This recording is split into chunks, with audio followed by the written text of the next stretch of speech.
Hi, everybody. Good evening. Welcome to Evoke Therapy Program's broadcast. Today's Monday, January 6, 2020. I was asked by a parent to share about our philosophy behind and the benefit from attending our parent support groups as often as possible, and also the idea of getting a home therapist. I do get that question quite a bit from families. Questions like, what do we work on? What do we tell them we're there for? Why do we need one at home while our child is away? And so, with that backdrop, I'll talk about that tonight. And again, I think it really does go at the core of a lot of what we think to be the most effective thing that you can do to help your child in this process. I love the quote by Ram Dass, who, as some of you may know, just passed away a couple of weeks ago. It's a very simple and powerful statement about the work that we do. He said, "I can do nothing for you but work on myself, and you can do nothing for me but work on yourself." Ram Dass. Um, there's no truer words that have been spoken. It's the most important contribution, and if we can get past our guilt and our shame associated with blame, then we can lean into this work, right? We can separate out, and most of us can't, or at least we struggle with it. We can't separate out the idea that I have some work to do that will contribute to this progress, meaning implying I have some unfinished or undone work that is a part of the problem. And because we're so conditioned to feel badly about that, which is really just feeling badly about being human, we create a defense around the whole thing, right? We create a defense where we tell ourselves, we justify, we rationalize, we gather evidence to prove to ourselves and to those around us that we're not part of the problem.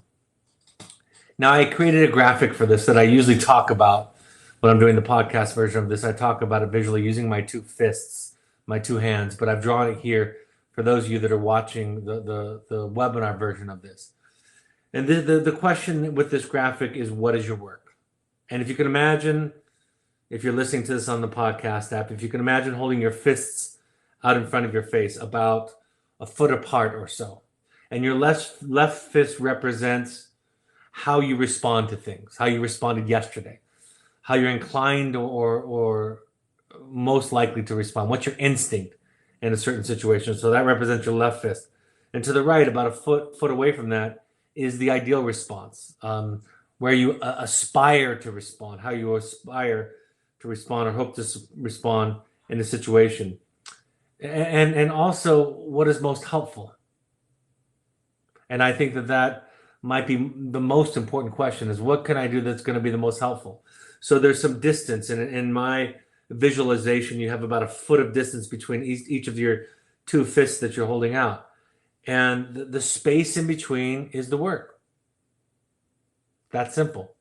Whatever it is that it takes to get from here on the left side to here on the right side is your work.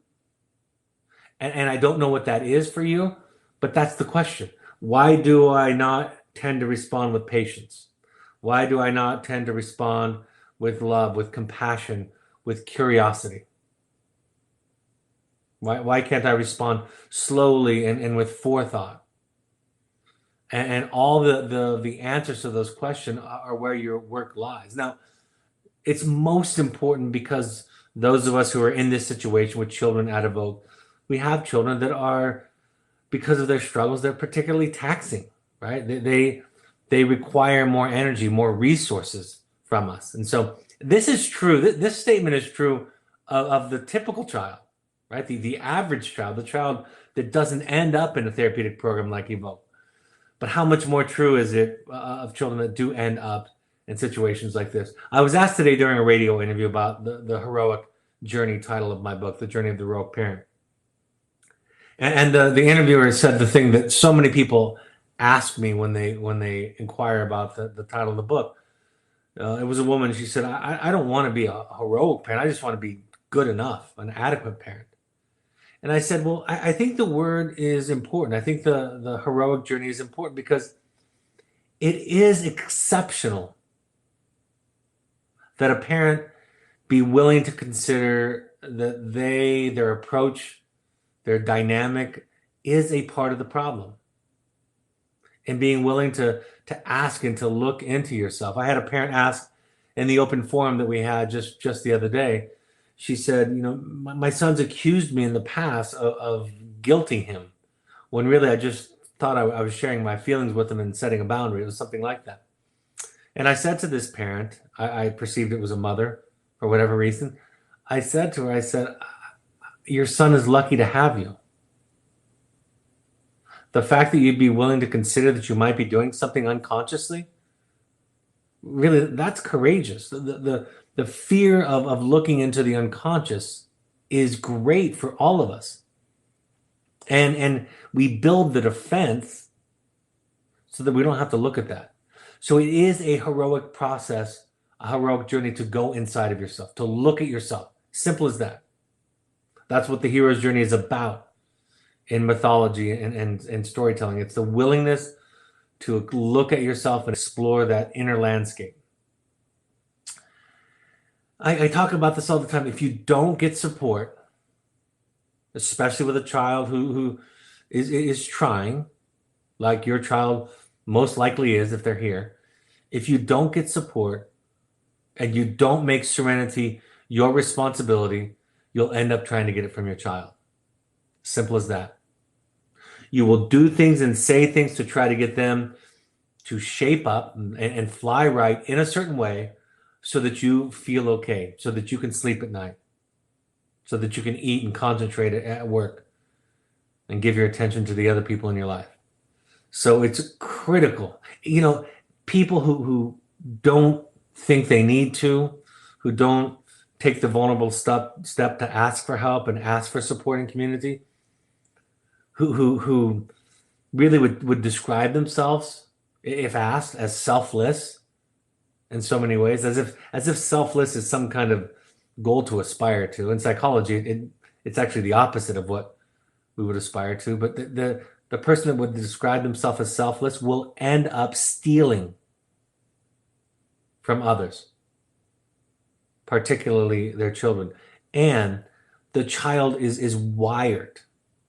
Its very nature is wired to take care of the parent because, and it's simple genetics.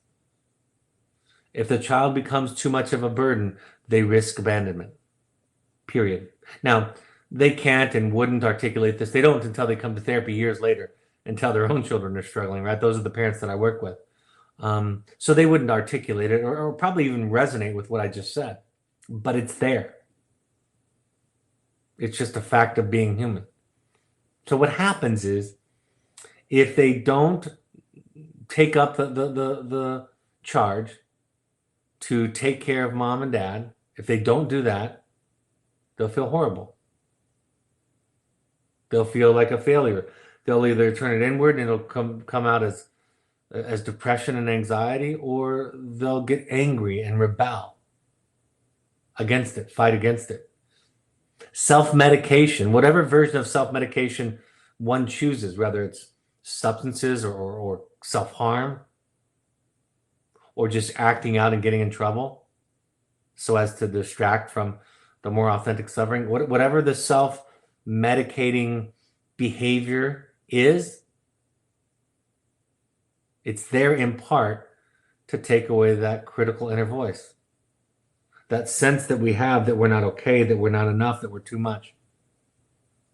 So it's critical. It's critical that we look into our own woundedness, that we look into our own unfinished business.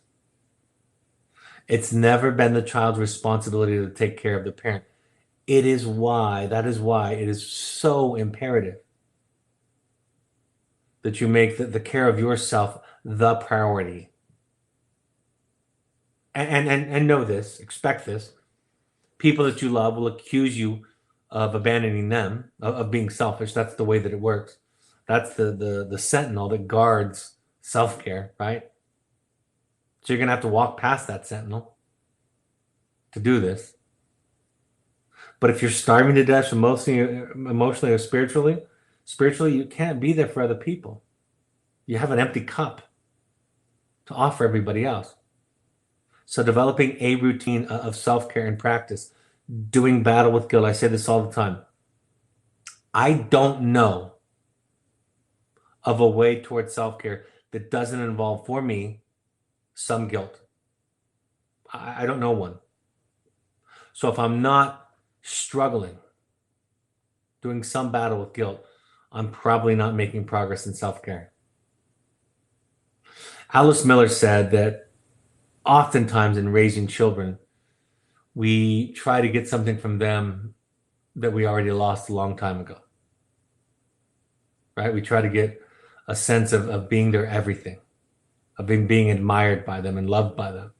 We're really trying to get something from the child that we should have received from our parents. And it won't work. And it will hurt them. Right? Being a parent, being a grandparent is not the same as being the child. The goal of a parent is to give, to support, to love, to be there for the child.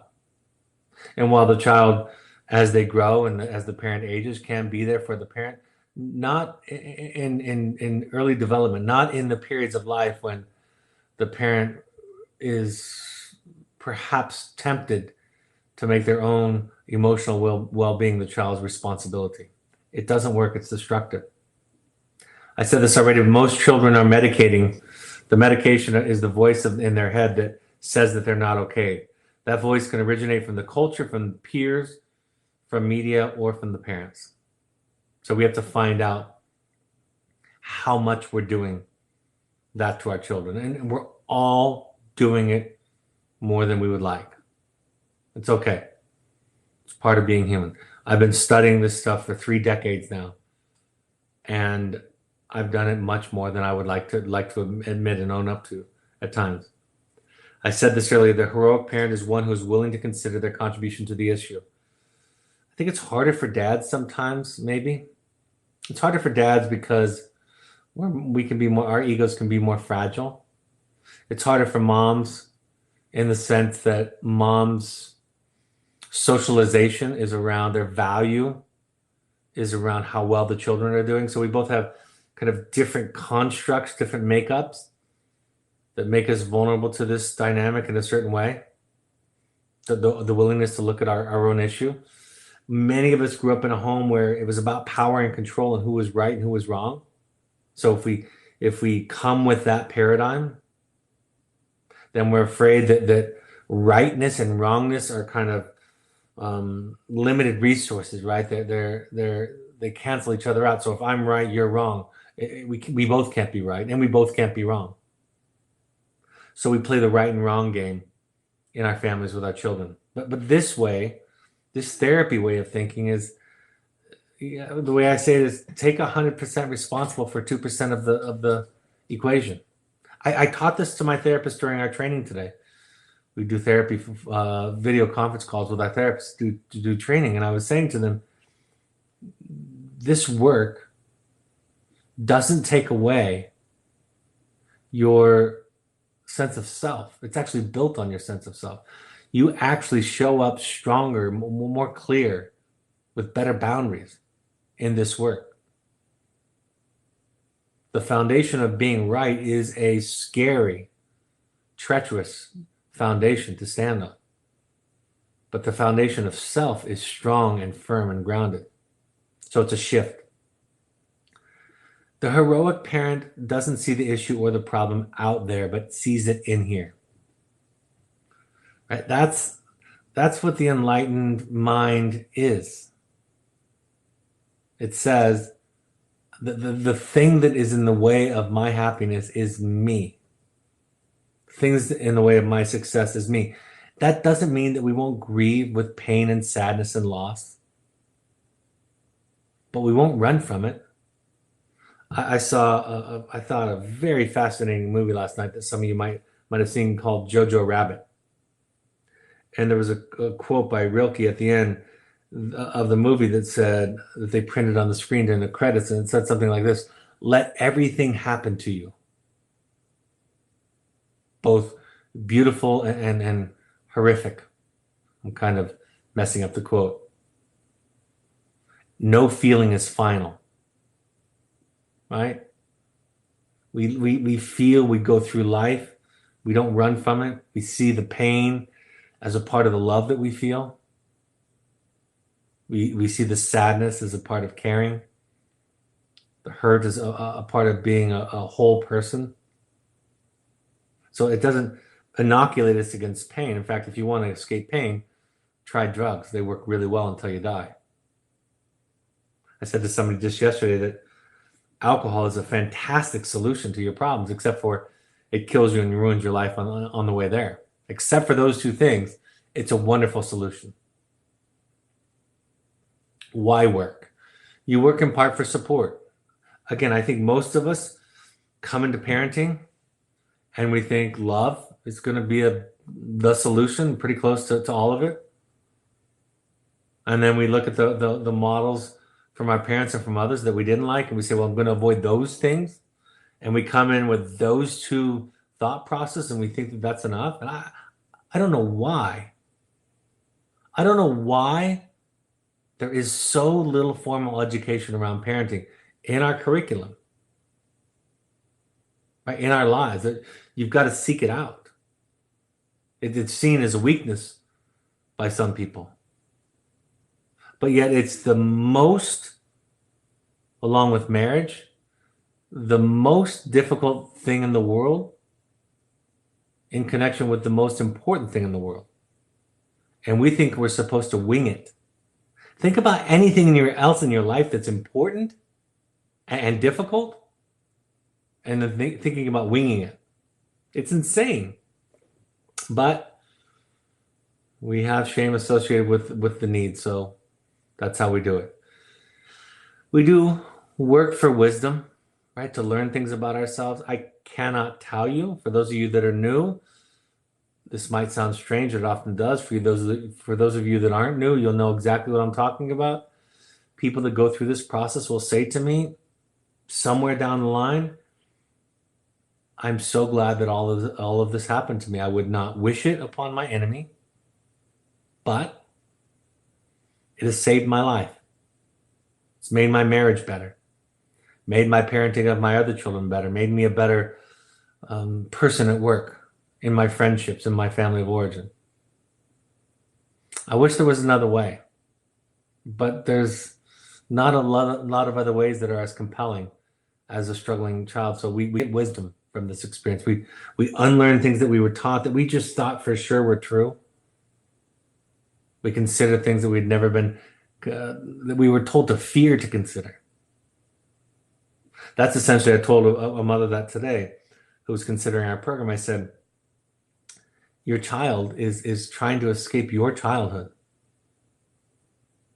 They're basically saying to you that the way you were raised and kind of what you came into parenting with isn't working for me. It's actually really harming me, and I'm going to get out of it one way or the other. We work for hope. And most importantly, the hope comes from one fundamental shift. From an external locus of control, that is things outside of me will make the difference, to an internal locus of control. To I can make the biggest difference in my life. It's not what happened to me, but it's what I choose to do, my practice. Hoping for things outside of your control leads to depression, anxiety. Hope inside of your control, focusing on that leads to an empowerment. I remember when I was a mid-teenager, when I was first introduced to the serenity prayer that they use in 12-step groups. God, grant me the serenity to accept the things I cannot change, the courage to change the things I can, and the wisdom to know the difference. That prayer is said at virtually every 12-step group all over the world, every day. And I remember thinking, what does that have to do with sobriety? That seems random, right? Focusing on what I can control and what I can't control doesn't seem like it's relative, but of course, after the years, it makes all the sense in the world. It's really a fundamental drive in all of us. It's what drives some people to seek for control through intimidation and power, coercion. or leads to ultimately the liberating feeling and sensation of surrender. Right? And you to get to surrender, you pass through some kind of hopelessness and despair often. So if you feel hopeless, and I think of many of the parents that are at this point in their lives with us, they're right around hopeless. And what I would say is that's a good direction. It makes sense that you're hopeless because the things that you're hoping for you can't control. And they're the most frightening things in the world, specifically the health and well-being of your child. Skills and tools. I was reminded today by a mentor of mine that just not everybody thinks the way that I think. I like to think from idea to tool. I'm not a tool guy, but Sanford Shapiro, who's a cognitive scientist, one of my mentors, said to me today, reminded me, Brad, sometimes people work best from tools. Sometimes they learn best by a mastery of the tools before they get or understand the concept. And it was a great reminder, again, that not everybody is like me. You work to model working and vulnerability. I think one of the simplest tools that you can use with your child to help in the process is find something to apologize from. Not from a place of self-deprecation and self-flagellation and self-abuse, but from a place of strength, from a place of, yeah, I've screwed up. I've done too much of this or too little of that. And I'm open to what else you have to say. Again, not compromising your boundaries. Just imagine that. Imagine being able to say you're sorry, genuinely sorry for being a part of the problem without feeling like then you have to compromise boundaries, give up, lessen limits. You can still keep those as firmly and clearly as you would like. We do work to build community. You know, I go back to work every week with my therapist to sit with somebody who gets me. So I'm not alone, at least for 1 hour a week. I'm not alone. More, of course, on most weeks, but at least for 1 hour a week because of my practice, I'm not alone. And then work is its own reward. You know, the work is joy. Heaven is here now. Peace is available to us now. And the thing that's in the way of it is us. It's not it's not a light switch that you turn on. I gave the example today when I was talking about the feeling statements with my therapist that if I were to touch you on your shoulder, and because you'd been abused by some male in your life, you may, in this example, you would kind of flinch in fear. In that scenario, it wouldn't be accurate to say that you chose to be afraid. You don't choose your feelings, not in the way that we choose a dinner item. But over time, with work, you can work your way through that. You can come to learn over time, months, sometimes years, that not everybody that touches you is going to hurt you. So in that way, you can choose out of it, but it's more about taking ownership for it. Home therapy. A lot of people ask me why and what. First of all, share your story. Share the story of your child with your therapist. It's their job to kind of make sense out of it. It's your place to take care of you. Because like I said earlier, if you don't take care of you, guess who's going to feel the pull to do it? And guess how much harm that has on them? Immense harm. So take care of you. 1 hour a week, you get to be you. If your therapist is impatient and in a hurry to cure you or fix you, get a new therapist, or at least explain to them that that's not what you need. You need a place where you don't have to get it right. See, that's the deal with therapy. It's a different context. It's a place where you don't have to get it right. You don't even have to make progress in therapy. It's the one place in your life where you don't have to make progress in therapy, unless, of course, the therapist's fragile ego requires it of you because they need to feel good about themselves, because they just want to be a paid parent, really, in those cases. So share with them how you feel and make it a safe place. Share the letters that you get from your child and the ones that you write to them. And that can be a part of the assignments, right? You can share with them the assignments that are happening in the parent portal, that are happening from the therapist assigning to you each week, different kinds of letters and responses, and just share them with them. Sit in session and read them. See, any adequate therapy is your hour.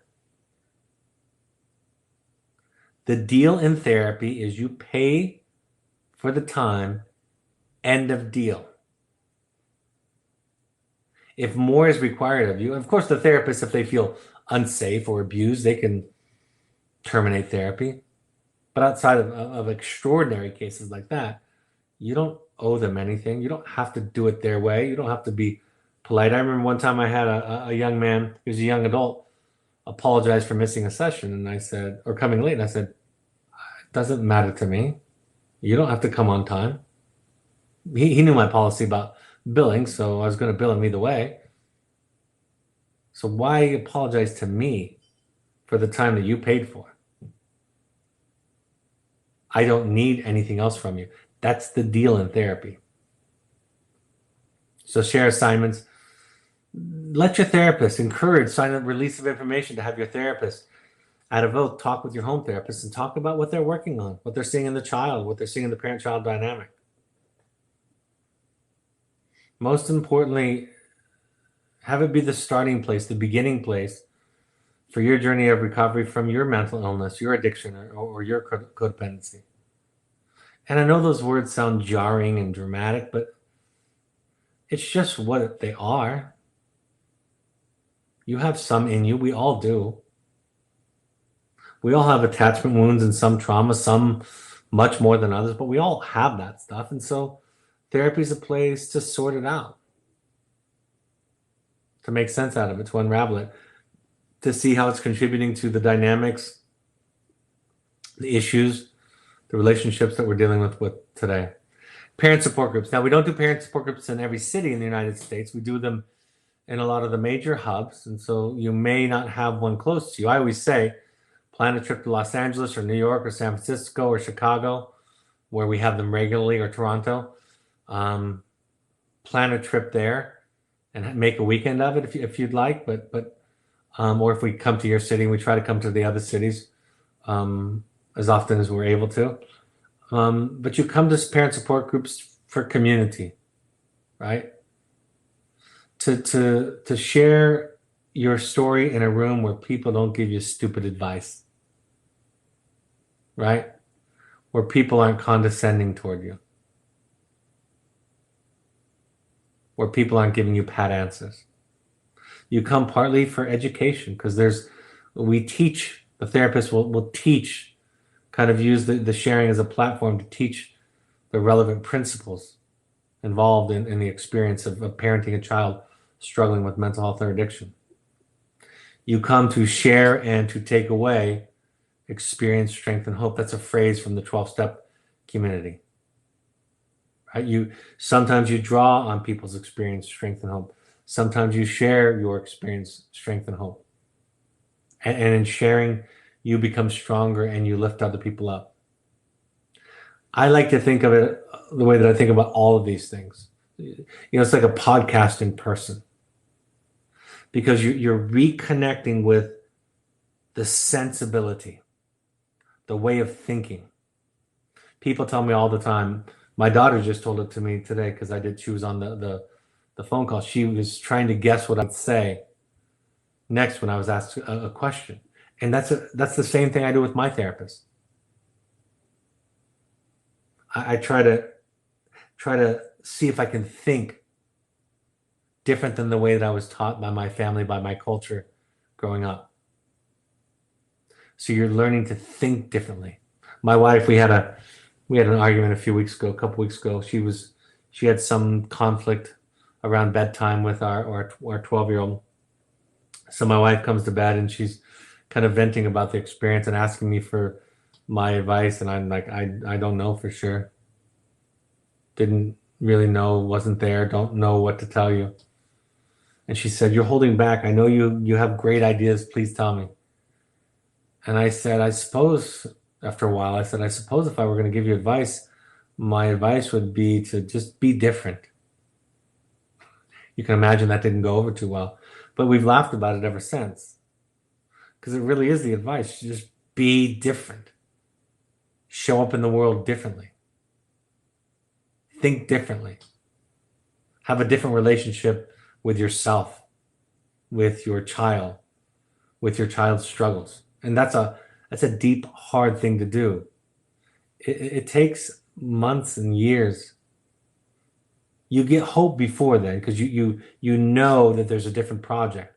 And so the hope can come earlier. The hope can come after a month or two. But I said it to the therapist today on our training phone call. It's a lifetime of work. It's the rest of your life's work. It's a practice. It's a way of living. So you reconnect, immerse yourself in the sensibility. You come to support others. We learn most by teaching sometimes. And mostly by supporting others. It's not giving them advice or solutions, but it's just listening, letting them know that they're not alone, not having an answer in most cases. I had a therapist ask on the call today, we were talking about some relational principle, and she said to me, she asked the question, so, when's the line between compromise and working together with somebody versus, setting a boundary and saying, I can't have you in my life? Where's that line? And my response was, you're right. That's the right question. And I don't know the answer. I can't possibly know the answer for you. But that's the right question to be asking for the rest of your life. Can I be myself around this person? Can I compromise and still be okay? Can I make sacrifices and still be okay? Can I bend without breaking? You come to support others. You lay your burdens down there. One mother said to me, the support groups, AA, Al-Anon, people just go there to complain. And I said, yes, that's right. That's the perfect place to go to complain. You get to complain. And so you really do provide a container for other people. When I'm listening to you at a support group, or in therapy for that matter, it's the listening that's the gift. Any schmo can give advice, solutions. Right? That's easy. Dime a dozen. But listening to understand, that takes something. And that's a real gift to give to somebody. I have to remember myself when I'm with parents or a client to just listen and to be stingy with answers to questions about right and wrong and what to do for sure. And to practice saying, I don't know. If I knew how to fix your kid, if I knew how to, the switch to flip so your kid would be okay, dude, I would tell you. And so would everybody else. It would be clear. Parent workshops, we stop just short of saying that everybody has to go to these.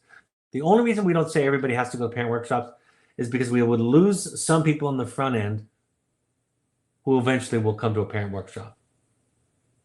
But essentially, we would like all parents to come to a parent workshop. We hold them once a month, so talk to your Evoke therapist about it. You can combine them with a visit to the field if the timing is right. So once a month at one of our 2 sites.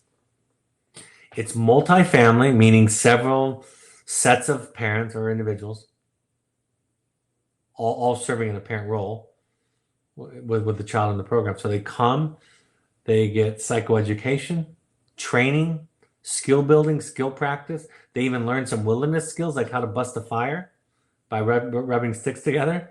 seeing how hard that is. They talk to each other. You learn that there's other normal people in your same predicament. It's a really nice thing to discover, to be introduced to. You're not alone. You're not. And I'm with you in it. Not a part of it, not above it, but we're in this together. You learn about family systems work, right? The idea is you come to the program, and if you combine it with a visit, which happens more than half the time, if you combine it with a visit to the field to see your child, it just becomes the work. I don't know if it's celebration, congratulations, to kind of practice the things you've been practicing in letters and at the workshop. If it's to deal with something difficult that you've never had success with, right? To hold a boundary in the face of great fear and anxiety. I don't know what the work is, but it's the work. And so it could be anything. The only problem is when you come attached to it being a certain thing. The greatest work I've done in the field with families, and this is not even a question. The most memorable, profound work I've ever done with families is when it absolutely did not go as planned or as we anticipated. That was almost always some of the most important work. So you learn about family systems. You do that work out there. And you get to see the field and the field staff. There's something about the experience that you can't get any other way. Now taking it to another level. I believe in intensives. I believe in it as much as I believe in anything. I have paid for many, many people to go to intensives in my life. My family, of course, my therapists and employees, friends even. I believe in intensives. I pay myself full price to go to an intensive every year. Think of an intensive as a deeper dive, a springboard if you're new to the work, kind of setting up what the project of the work is, or an accelerator if you've done a good deal of work. And I've had these two serve both roles in my life. If you're ready for more work, that's really the only qualification for an intensive, is if you think that there is work. You don't have to know what it is. You don't have to have any idea of it, but you have a sense that there's something and you're ready. And believe me, everybody is terrified of intensives. We lost almost half our group over the weekend, this weekend, prior to coming, right? We were full with a waiting list, and now we have an empty spot in the group because people get afraid. They probably have stories, excuses, things that have come up, but people are afraid. Everybody tells me that on the beginning. And you know what everybody tells me at the end? It's the best thing I ever did. I wish everybody would do it. I was so terrified when I came. And I don't want to leave because this is the safest place I've ever been in my life. That's all I can tell you, is that almost universally, that is the experience. It's like 6 months of therapy in 4.5 days. Time is on your side because you're not in a hurry, because these sessions go over a course of 5 days, but it's about 4.5 days, maybe 4 3/4. It's all day, every day. There's no hurry. It's not 1 or even 2 hour sessions. You have breaks, of course, but it's all day. You essentially look at your family of origin, your life growing up, and how it's playing itself out today in your relationships. That's essentially what it is. And it becomes clear. It can be related to your children or not. Doesn't have to be. It actually is the same work. I tell you, I go to therapy. I've had the same therapist for 22 years now. And it's all the same work, whether I have a child that's struggling, which I've had, or I'm struggling in my marriage, which has happened, or I'm stressed out at work, which happens, or I'm going through a period where I'm discouraged. All of that has happened, or I'm not struggling at all and I'm happy. It's all the same work. It's a joy. I look forward to my sessions each week, and I didn't always. I did them at first because I had no other alternative. I did them later on because I needed help. And it was the only thing I knew that might help. And now I do it now because it's my hour.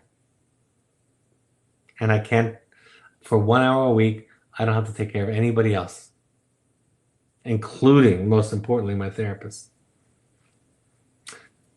So that's the intensive work, is you get to do that with 5 or 6 other people for 4.5, 5 days, and it's yours. And it is the most impactful thing I think you can do for your child. And I don't think there's a close second, except for make your work your lifelong project. I suppose that's the thing, the best thing, but this is a part of that, right? Your work is all you can do. This is the take home. This is all you can do, is your work. You surrender to that which you cannot control. And like I said, you often walk through feelings of hopelessness and despair on your way to surrender, or as a part of surrender. You learn to not know things. It's really the greatest thing in the world, to learn to not know things, to not have simple answers. You accept that you can't fix someone else, which doesn't paralyze you, which doesn't make you weaker and more passive. It makes you stronger and more assertive and more clear and more honest and more authentic and more bold and more powerful. What you can do, although you can't fix somebody else, is you can contribute to other people's well-being. You can make an impact on others. You can influence others to some degree. You can model for people what it means to take off your armor and do your own work. And you can avoid being a part of the problem. Any live questions that come up, go ahead and send those in now. I'm going to go over the upcoming announcements, and then I'll take those before we end tonight. A parent workshop, the next one is January 25th and 26th in Southern Utah. So if you possibly can go, please come RSVP to Melanie@evoketherapy.com.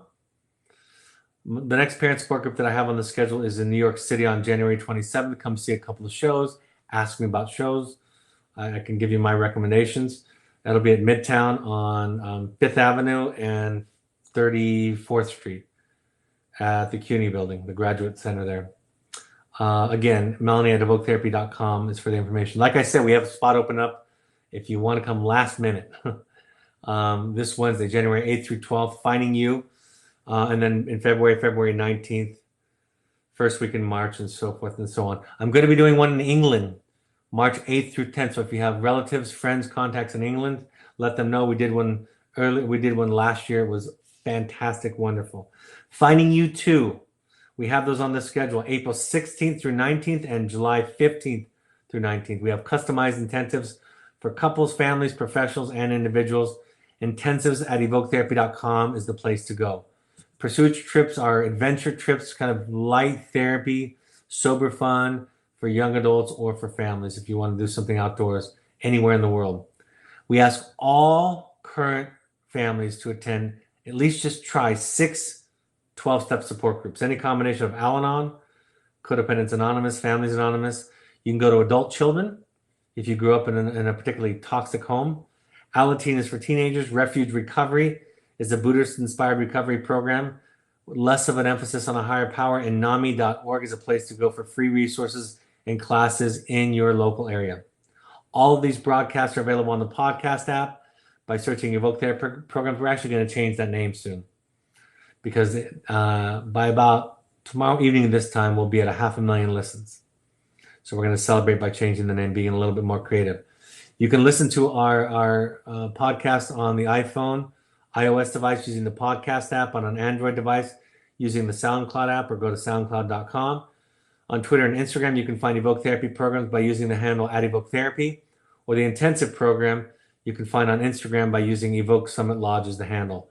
On Facebook, you can find us by searching Evoke Therapy Programs. The Alumni Foundation, the organization that helps people that can't afford therapy, can be found on Facebook by searching Evoke Family Foundation. Then, of course, our blog is available. My book, The Journey of the Heroic Parent, is available on Amazon, also Audible, and on your Kindle device there. So Any questions before I wrap up this evening? Looks like none have come in. So when we're going to go back to what we did for years. So every other one will be a Q&A. If I do 2 in a week, I'll do a Q&A. So please send in questions in advance. Any question is welcome. Have siblings attend, extended family attend. They can ask any questions. You can ask questions about them, for them. Any of your friends even can attend it if you want them to have some exposure and to understand what your family is going. Have them come to the question and answer this Thursday evening, January 8th, at 7 p.m. Mountain Time. So Thursday, January 8th, 7 p.m. Mountain Time. Thank you for joining us. I thank you. There's a nice group in attendance this evening. I thank you for your participation. For those of you listening on the podcast app, I thank you for it on behalf of all of your loved ones, particularly your children, because your work is the biggest difference you can make for them that you have control over. So thank you for the vulnerability and willingness to look at yourself. Have a great week, and I'll talk to you in a couple of days. Take care. Bye-bye.